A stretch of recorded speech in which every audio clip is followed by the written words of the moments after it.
So when I was growing up, there was this song we used to sing on the playground, and it went like this. Tracy and so sitting in a tree, Kissing. First comes love, then comes marriage, then comes baby in a baby carriage. And I'm like, okay, that's it. That's how you do life. That's how you do a relationship. Love, marriage, baby carriage. Okay, got it. And then I grew up, and this is what my life turned out to be.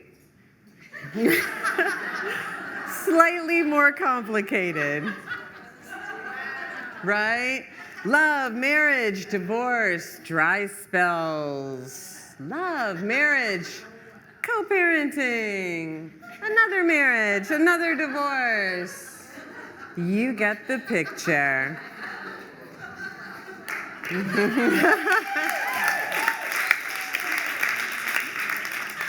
So if you're good at math and or a fast reader, what you got there is that I've been married 3 times.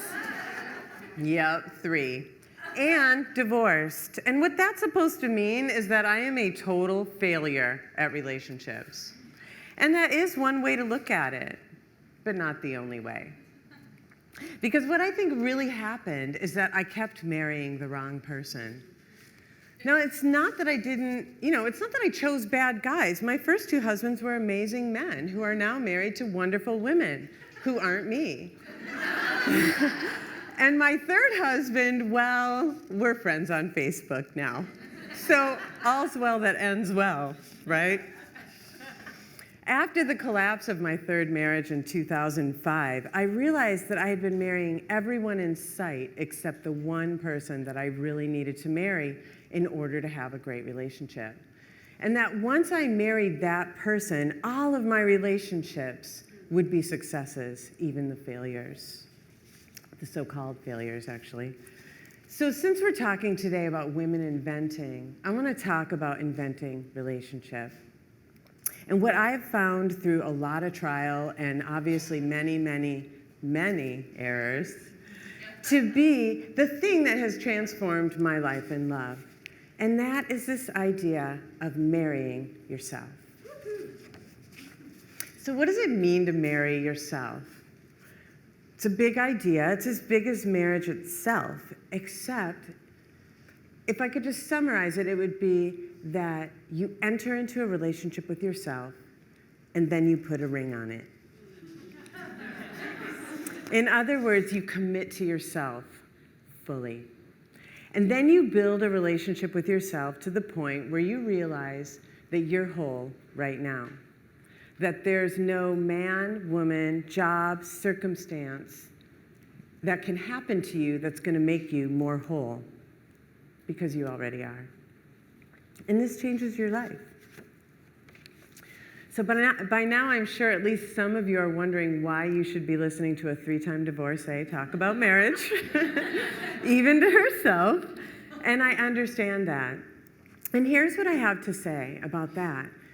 Is that what I've learned, and my experience is that the places where you have the biggest challenges in your life become the places where you have the most to give, if you do your inner work. I kind of want to say that again. The places where you have your biggest challenges are the places where you have the most to give. So let me tell you a little bit about the person I truly needed to marry, myself. I'm from Minneapolis. Woo! My mom was a prostitute and an alcoholic. She put me in foster care when I was 3 months old. My dad was a criminal. He was a drug dealer and a pimp with a heart of gold. Actually, they both had hearts of gold. And he spent more or less my whole life in prison. And he just got out of prison after his most recent sentence, which was 20 years. And I spent, until the age of 9, I was in probably 24 foster homes. And the thing you need to know about this story, because there's like a lot of details, obviously, but the thing you need to know is that I came out of that childhood with one goal: to never be left. And the way I was going to do that is that I was going to get married. That was the way I was going to accomplish that goal.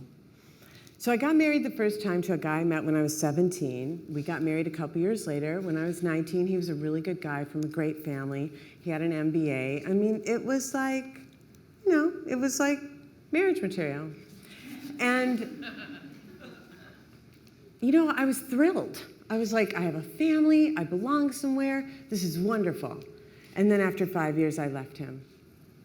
And then 10 years later, I got married again to another wonderful guy who's the father of my now 16-year-old son. We still have a wonderful relationship. He's a really good guy. But after 4 years, I left him too. And I'm not proud to say that I did that, but in order to really marry yourself, you have to get sometimes very painfully honest with yourself about what it is that you've done. So I'm not proud of that. And then 8 years later, I got married again when I was 40. And I was like, okay, this feels right. Okay? Let me tell you what felt right to a girl who was in 24 foster homes. A guy who started to date after 9 months of marriage. Essentially, he started dating a 21-year-old girl. Wow. Which you're like, okay. I mean, it would be funny if it weren't so tragic. You have to have a sense of, that's why, we're Facebook friends. So here I am looking at this person that I just described with the terrible track record of relationships. And I'm like, I'm supposed to marry her? Like, this is the woman you want me to marry? And the answer is yes. Because here's the deal. The thing about marrying yourself is that it's not just like cohabitating. You're not just going to date for a while and see how it turns out. You are going to do this till death do you part. You're going to take vows. So here are the vows. Number 1, you're going to marry yourself for richer or for poorer. This means you're going to love yourself right where you are. You don't say to yourself, when you get to the corner of Hollywood and Vine, then I'll marry you. You don't say, when you lose 10 pounds, then I'll love you. And you don't say, if you hadn't married that loser, I would love you, but since you did, I'm sorry, I think it's over. When you marry yourself, you walk yourself down that aisle exactly where you are. And paradoxically, I've found that loving myself exactly where I am is the only way to get where I'm going. Number 2, you're going to marry yourself for better or for worse. So what this means, it's like most of us are willing to love ourselves for better. I mean, sure, like, I'm having a great hair day today. I love me. That's not what I'm talking about. I'm talking about for worse, like the big life disappointments. Maybe you don't own a home. You didn't get the career you wanted. Maybe you didn't graduate from college. Maybe you didn't get the relationship you wanted. Maybe it hasn't turned out. Maybe you fight with your mom. Maybe you watch too much reality TV. Whatever it is, it doesn't matter anymore, right? Because when you marry yourself, you agree to stay with you no matter what. So third, you marry yourself in sickness and in health. So what this means is that you forgive yourself for your mistakes. A mistake isn't actually a failure unless you don't learn from it and unless you don't grow. There's a saying, you ask for patience, and what you get is a line at the bank. And what that means is that life does not give you what you asked for. It gives you the people, places, and situations that allow you to develop what you asked for. And the thing is that if you don't get it right the first time, life will give it to you again. Because life is very generous that way. It's like, I didn't get it the first time in the first marriage, and I didn't get it the second time. It's like, okay, maybe the third time I'll get it. So inside that terrible experience of that third marriage, I learned something about in sickness and in health. And what I learned is how to sit by my own bedside and how to hold my own hand and how to nurse myself and how to comfort myself. And what I learned is that I am a person that I can count on. Last but not least, you marry yourself when you marry yourself, it's to have and to hold yourself. So what does it mean to have and to hold? Well, I think it means that you love yourself the way you want someone else to love you. I had always been going through life like with this sense of lack. I felt like I was kind of half a person and that I was missing something. And I went into my relationships hoping to solve this feeling that I'd had my entire life, that I wasn't whole unless someone loved me. And the truth is that I wasn't ever going to feel whole until I learned to love myself. So this business of marrying yourself transforms every area of your life, your business, family relationships, kids, social relationships, friends. Because when you marry yourself, this huge thing happens. You become able to love in this whole new way.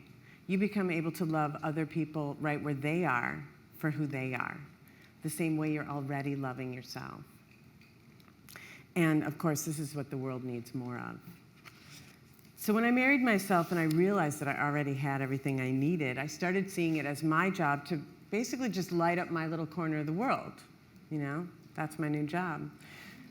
Because I don't need anything, I already have it. So when I take meetings, it's all about like, how can I help this person achieve her goal?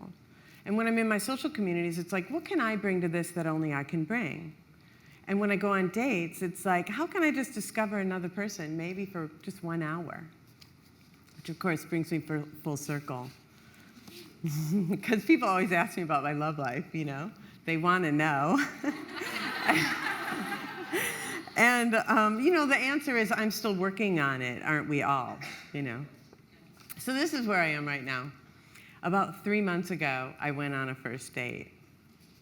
And about 30 minutes into the date, I found myself paying attention not to whether he liked me, but how I felt in his presence. I noticed that I was like light and happy and joking.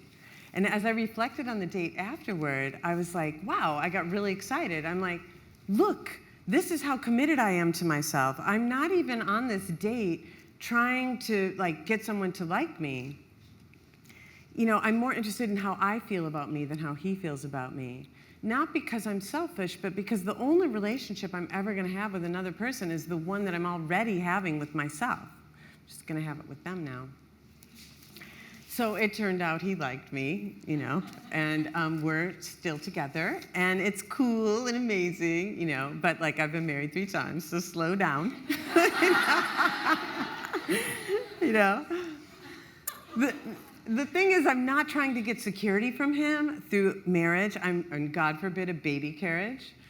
I'm only here to just be in relationship. I'm not dying to hear the words, will you marry me? Because even though those words are very powerful, and very powerful to a person like me, I don't need to hear them from him because I've already heard them from myself. And the way I see it, it's like I took myself to the top of a mountain, or maybe to the bottom of the ocean, and I got down on one knee, and I said, I'll never leave you. And now I'm married to the one person I really wanted to be with all along, myself. Yeah.